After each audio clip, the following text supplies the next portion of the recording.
Hi everybody, welcome back to Carrie's Kitchen. I'm Carrie. This is my kitchen. Today we are going to make a fantastic pasta that's very versatile. You can make it hot and serve it fresh, or you can serve it chilled as a pasta salad.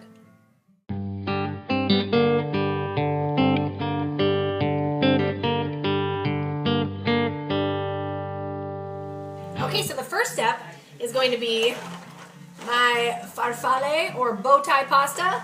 We're going to add that to a pot of boiling water. The rest of it takes hardly any time to cook, so we start this first if we want to serve it hot. So 1 box of bow tie, and then I've salted my water generously, of course. I'm going to stir this until it comes back to a boil. Once it comes back to a boil, I'm going to set my timer for the appropriate time. I like my pasta al dente. This particular box, al dente should be at between 11 and 12 minutes. So, all right, we'll set that. And start, I've got this pot nice and hot for us on a medium, between medium and medium high. We don't really want to caramelize anything, we're just sauteing stuff. So we're going to start with a little olive oil and 1 red onion that I have. It's a medium-sized red onion that I've chopped fairly finely. It's just a nice standard chop. It's nothing too fine, but they're not big, they're not sliced, they are chopped or diced. That and a little pinch of salt. And of course, I'm cooking it in a little cold-pressed extra virgin olive oil.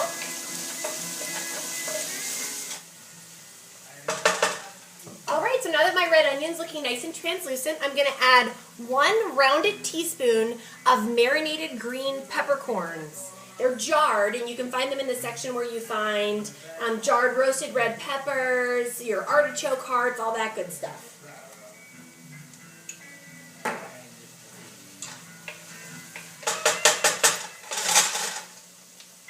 I'm just going to let that marry for a few seconds, maybe a minute, and then we're going to add our tomatoes. So now that my onions are looking good and I can smell that the vinegar, what they do is they store the peppercorns in vinegar, salt, and water. They almost pickle them. So even though I've drained them, you scoop it out and drain the liquid off. As soon as you add them to the hot pot, you sort of smell that vinegar. I don't smell that anymore. Now it's like, okay, they're doing their thing and combining with the flavor of the onions. So now I'm going to add my cherry tomatoes. I have the cherub tomatoes. They're grape tomatoes. So I've got 1 package of cherub tomatoes cut in half lengthwise. And with these, we're just going to very gently stir them because I don't want to break them, but I do want them to all touch the heat surface and get a little bit cooked. And they'll release a little juice, and the skin will start getting a little wilty, but not too tough. So once these are kind of heated up and warmed up to the temperature of the onions and everything else, we'll add our garlic. All right, my tomatoes are nice and warm, and they smell less raw by a little bit, so I'm going to add 1 clove of finely chopped garlic.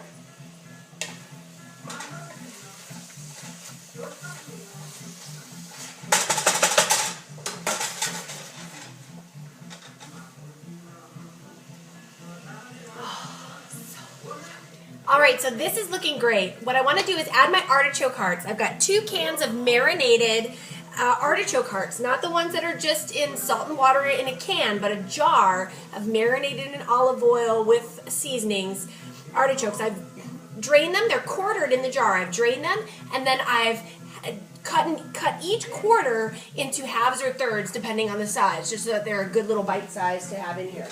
Now the tomatoes, I don't want them to break apart too much, so I'm adding these in at the very end when everything looks great. And the tomatoes are breaking up a little bit, but you can still see their skins are whole and some seeds and stuff. So now I'm just stirring this in, and I'm turning the heat off. And it's going to be ready to add to our pasta. Our pasta has 1 more minute, so it worked out perfectly. Okay, so my pasta's ready. I've drained it, and now I'm going to transfer this to a bowl. If I transfer this first, the pasta won't be as likely to stick to the bowl when I'm trying to stir it together and break. So I'm going to put this in the bowl first. Now something about this, if I was going to serve this cold tomorrow, one thing I do have to say, I put the cherry tomatoes in just a little bit later so that they didn't break up quite so much. You want them to still marry flavor-wise, but you want them to have their own separate entity in the pasta dish if you're going to serve it as a pasta salad versus a hot pasta. I'm serving this as a hot pasta. So I'm just going to add a pinch more salt, some more olive oil over the top, just a nice coating over the top. And now I'm going to add some fresh basil that I have julienned, and 1 4-ounce package of feta. And then comes my pasta. Whoop.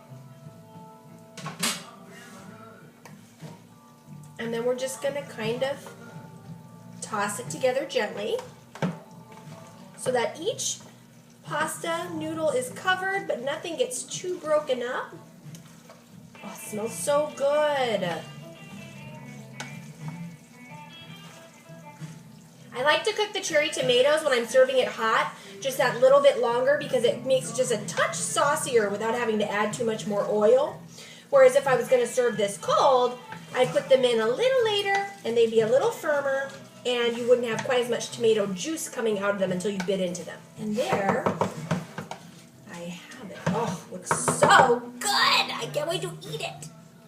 So now I'm just going to transfer it to a bowl for serving. This one's just much better for mixing. I don't like mixing in my serving bowls unless I have to, because then it just looks so much cleaner and prettier when you serve it.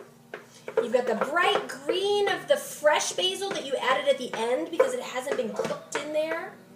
And the tomatoes and the feta, oh, and the red onions. It's just so pretty.